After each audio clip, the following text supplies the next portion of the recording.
Hi friends, welcome back to my channel creative star. চলে এসেছি আজকে আরও একটা নতুন ভিডিও নিয়ে। এই প্রথমবার আমি আমার চ্যানেলে কোনো লং ভিডিও পোস্ট করছি কেক ডেকোরেশনের সংক্রান্ত। তো প্রথমেই আমি এখানে বলে দিচ্ছি, আপনারা তো জানতে পেরেই গেছেন যে আমি একটা কফি মাগ থিম কেক আজকে ডেকোরেশন করে আপনাদের দেখাবো। তার জন্য 96 গ্রামের আমি এখানে একটা ভ্যানিলা স্পঞ্জ কেক বেক করে নিয়েছি। আর স্পঞ্জটা দেখেই বুঝতে পারছেন কতটা সফট আর জালিদার হয়েছে।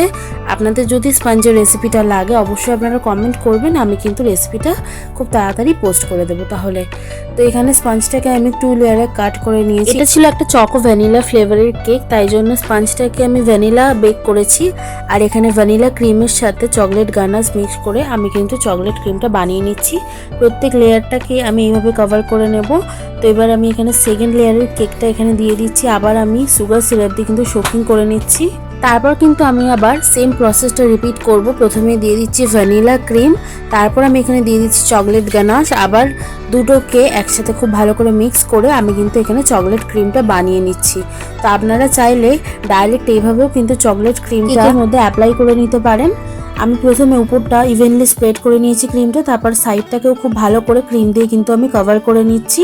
এভাবে কেকটা আমি চকলেট ক্রিম দিয়ে খুব ভালো করে ক্রামকোট করে নিয়েছি। তারপর আমি 30 মিনিটের জন্য এটা ফ্রিজে ঢুকিয়ে রেখেছিলাম। ফিরে আসছি 30 মিনিট পর। এবার 30 মিনিট পর আমি নর্মাল যে ভ্যানিলা ক্রিমটা সেটা দিয়ে কিন্তু কাপের বাইরে ডেকোরেশনটা করে নিচ্ছি। কফি কাপটা কিন্তু আমি এখানে হোয়াইট কালারের রাখবো, তাই জন্য আমি হোয়াইট কালারের ক্রিম নিয়েছি। আপনারা যদি অন্য কালারের কাপ চান তাহলে আপনারা কিন্তু হোয়াইট কালারের ক্রিমের সাথে অন্য যে কোনো জেল কালার আপনারা এখানে মিক্স করে নিতে পারেন। তো এবার আমি এটা প্যালেট নাইফের সাহায্যে খুব ভালো করে সাইডটাকে স্মুথ করে নেব, আর উপরটাকেও কাপের যেরকম শেপ হয় সেটা দিয়ে দেব। আর এখানে আমি আমার কিন্তু হোমমেড স্ক্র্যাপার ইউজ করছি কেকটাকে সাইড থেকে স্মুথ করার জন্য। আজকে এই যে কেকটার ডেকোরেশন তোমরা দেখছো, সব জায়গায় তোমরা দেখতে পাবে এটার কিন্তু হ্যান্ডেলটা বানানোর জন্য ফন্ডেন্টের ইউজ করা হয়, বাট আমি আজকে ফন্ডেন্ট ছাড়া এই কেকটার ডেকোরেশন করে দেখাবো। এখানে আমি হ্যান্ডেলটা আমি বানিয়ে নিয়েছিলাম টুথপিক আর ফয়েল পেপারের সাহায্যে।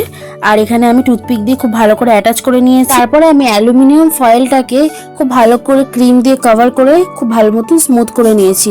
তোমরা যারা ফন্ডেন্ট ছাড়া এই কেকটা বানাতে চাইছো এই প্রসেসে কিন্তু বানাতে পারো। আর এটা যেহেতু কফি থিম কেক, কফিটা বানাচ্ছি আমি এখানে মেল্টেড চকলেট দিয়ে। মাঝখানে আমি মেল্টেড চকলেটটা ফিল করে দিচ্ছি যাতে এটা ব্ল্যাক কফির মতন লাগে। আর এখানে আমি চকলেট কেকের ক্রামস একটু মিল্কের সাথে মিশিয়ে এরকম ছোট ছোট বল বানিয়ে কফি বিনসটাও বানিয়ে নিয়েছি। তারপর কফির উপর ডেকোরেশন করার জন্য এখানে আমি চকলেটের সাথে একটু মিল্ক মিশিয়ে এরকম লাইট শেডের একটুখানি চকলেট গানাশ বানিয়ে নিয়েছি। তারপরে আমি কফির ওপরে এরকম ডেকোরেশনটা করে দিচ্ছি। তো আমার কেকটা কিন্তু অলরেডি রেডি হয়ে গেছে। তোমরা কিন্তু জানিও তোমাদের এই কেকের ডেকোরেশন ভিডিওটা কেমন লাগলো। আর যদি ভিডিওটা একটু হেল্পফুল লেগে থাকে ভিডিওটা লাইক করো, চ্যানেলে নতুন হলে সাবস্ক্রাইব করো আরো নতুন ভিডিওর জন্য। আজকের মতন এই পর্যন্ত, দেখা হবে নেক্সট ভিডিও। বাই।